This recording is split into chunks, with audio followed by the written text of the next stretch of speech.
Can any one test do justice to a year like 2013? I mean, what a year. Incredible cars, some amazing locations to test them, and here in the UK we've even seen a long dry summer. That's a big deal to us, I can assure you. To say we've all been looking forward to this year's Evo Car of the Year is a massive understatement. We've been talking about it and planning it for months. So here it is, the most thrilling cars we've driven in one place for a full week of pure hooning. I mean professional assessment. We've got 8 contenders, from a rabid hot hatch to the hardest of hardcore supercars. Inline 4s, flat 6s, V8s, V10s and V12s, every base is covered. First up, the Aston Martin V12 Vantage S, probably the best Aston road car of all time. It's here because we love the concept of a socking great V12 in a tiny car, and because it was simply brilliant on the roads of California where it was launched. We've only driven our next contender, the SLS AMG Black Series, on track thus far, but despite eating pilot cups for breakfast, lunch and dinner, the sheer grunt, control and surprising finesse of this thing meant it just had to be here. The svelte Audi R8 might look familiar these days, but we found a new edge married to the same sublime balance Audi supercar has always demonstrated in the fabulous V10 Plus model. It's the best R8 ever, the best Audi ever by a country mile, and a serious contender.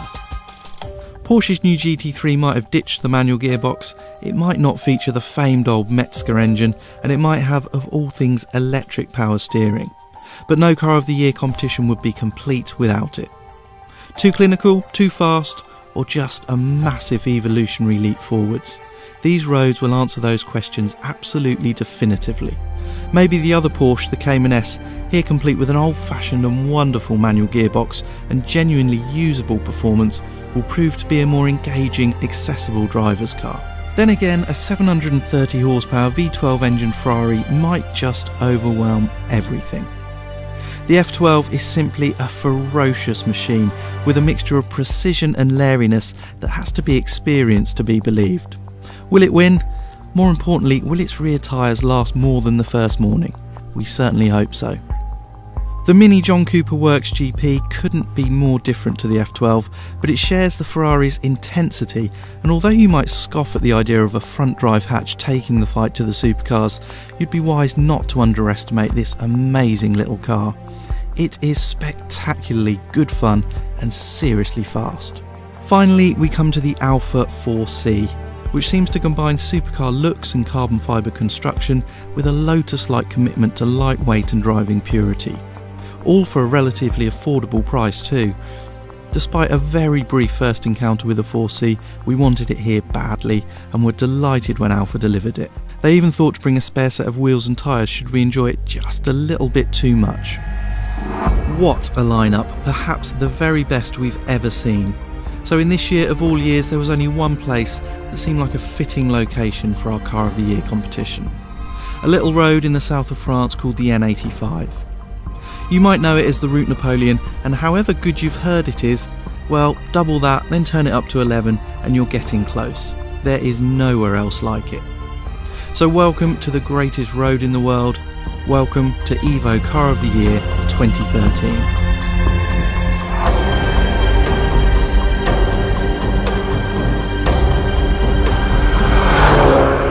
So 2013 has been a spectacular year, and this test is a fitting celebration of the very best cars that we've driven.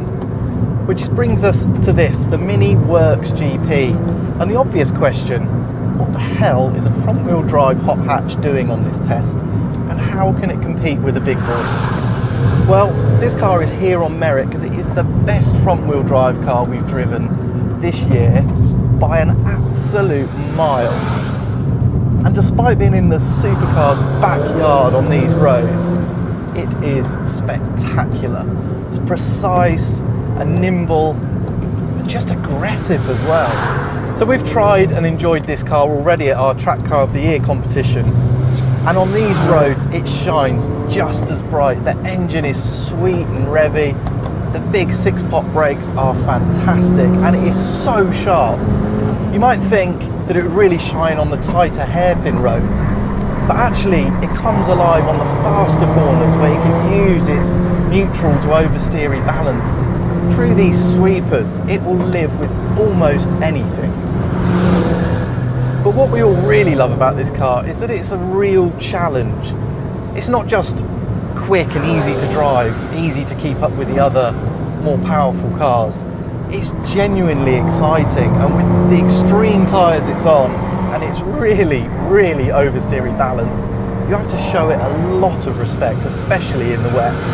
But whatever the road and whatever the weather, this thing is such an event. It hasn't felt overshadowed at all. It's quick, nimble, agile, exciting. I just love it. And if this thing is in your mirrors when you're in one of the supercars, it stays there. No matter what you do, it stays there. It's absolutely a contender. To be honest, it doesn't really matter what's in your mirrors when you're driving the SLS Black Series. This car demands all of your attention. It is so wide that initially it's all you can do to keep it in one lane of the road. Once you get used to the sheer girth of this thing, well, it's a proper weapon. So it's a lighter, stiffer, faster SLS.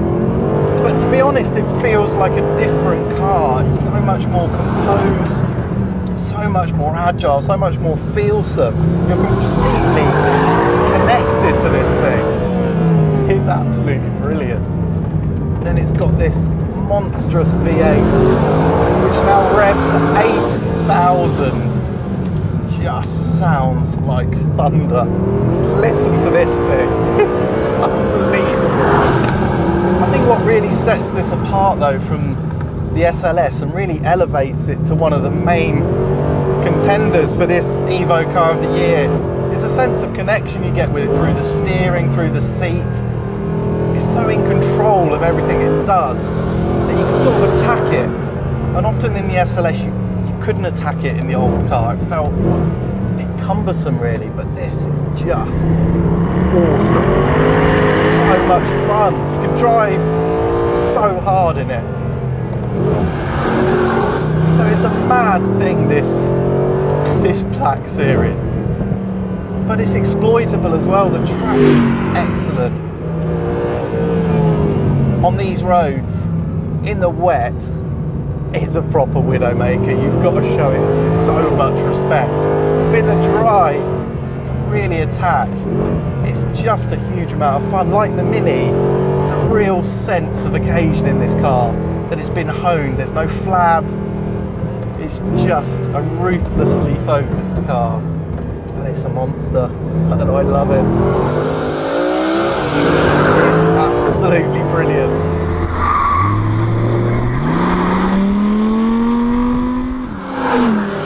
So if the Mini has really surprised us by how well it's doing even in this exalted company, and if the SLS, the transformation into the Black Series, has been something of a surprise as well, there's one car on this test that is absolutely predictable, and that is the Audi R8 V10 Plus. And that's because every time you jump into an Audi R8, you just cannot believe how silky smooth it is and how beautifully developed.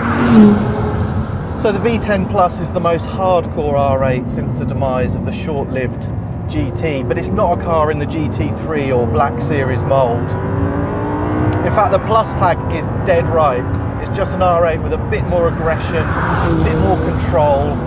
Just everything's ramped up a little bit, and it's really lovely.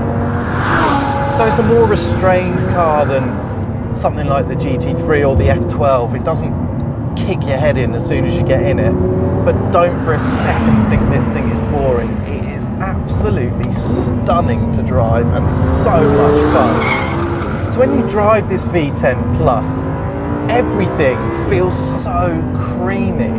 The S-Tronic box is superb. It reminds me of the Bugatti Veyron gearbox actually. So good.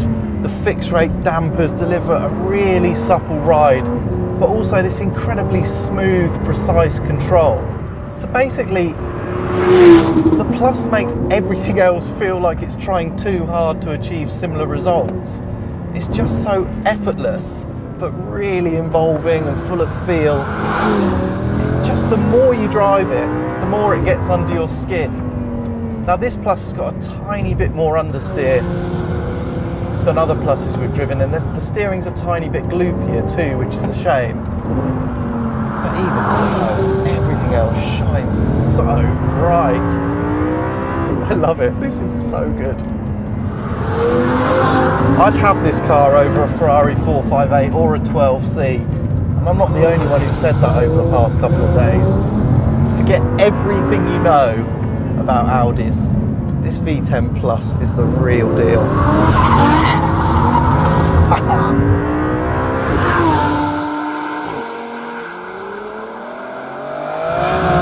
After the honey smooth R8, which just is so honed, we come to the Aston Martin V12 Vantage S, which has got a little bit of the R8's polish combined with a nice bit of the SLS Black Series madness, and the result of that is a really, really entertaining, seriously entertaining car. So the main difference between the Vantage S and the old V12 Vantage, a bit more power for the engine, not that it ever felt like it needed any really, and this 7-speed sport shift gearbox, automated manual, single clutch, not as sophisticated as the box in the Audi, the Ferrari, or the SLS, but it suits this car's character actually. It's a real mechanical feel to it, and this car is all about the feel. The steering feel is a real standout feature.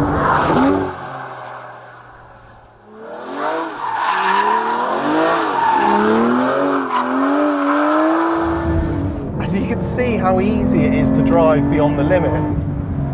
Now you can be a hooligan with it, like I was being, but that's not really the point of this car. The point is, all the time, you can feel exactly what the chassis is doing and play with the balance with the steering and the throttle. It's just a really wicked thing. And for pure entertainment, it's pretty hard to beat.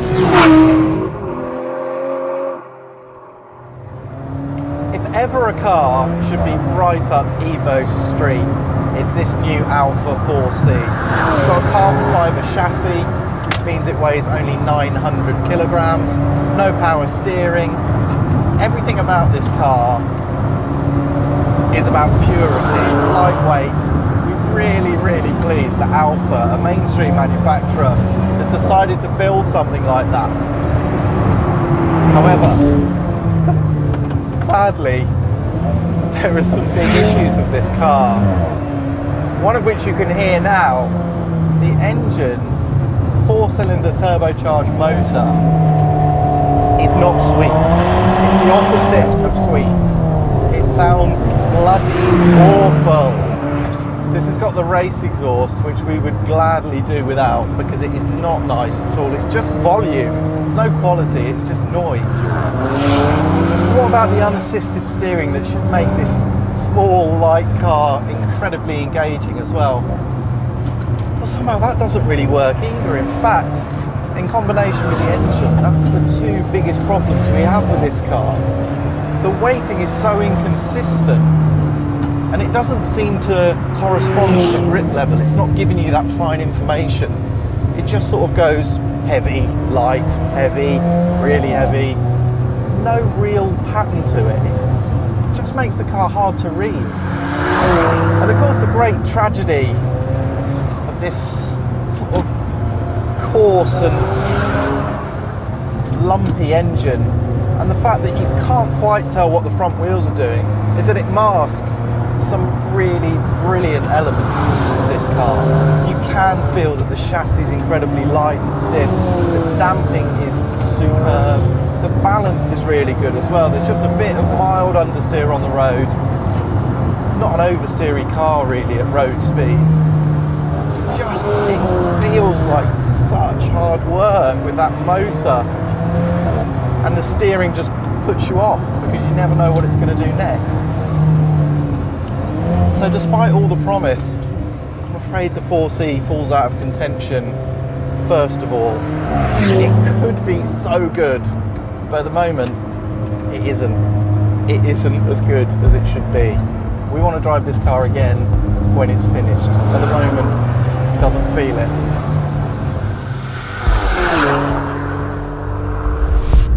After the disappointment of the 4C's drivetrain, which is just so frustrating, the Cayman S is like a breath of fresh air. 3.4 litre flat six, absolutely sweet. And it's connected to a 6-speed manual gearbox. We've got 3 pedals and a stick that I have to stir around, and it is absolutely brilliant. What this Cayman S lacks in firepower compared to some of the big supercars we've got here, it more than makes up for in poise, agility, and it's just a subtle, supple car. You can just get so much from it. The steering is not as good as Porsches of old, I'm afraid, the electric steering. But even so, because the chassis gives you so much information, you always know where you are with this thing. And you can adjust it finely in any way you want. You can play the hooligan, you can keep it neat and tidy. It's just set up really well for people who love driving. So on these fantastic roads, you're not as busy dealing with huge horsepower and steering corrections and wheel spin as you are in some of the big boys. But instead you're focused down on the detail, the tiny little nuances that make this such an engaging driver's car. That's why this car is here, and I think it's going to do pretty well. It'll be fascinating to see how it does against the big boys and against its own big brother, the GT3.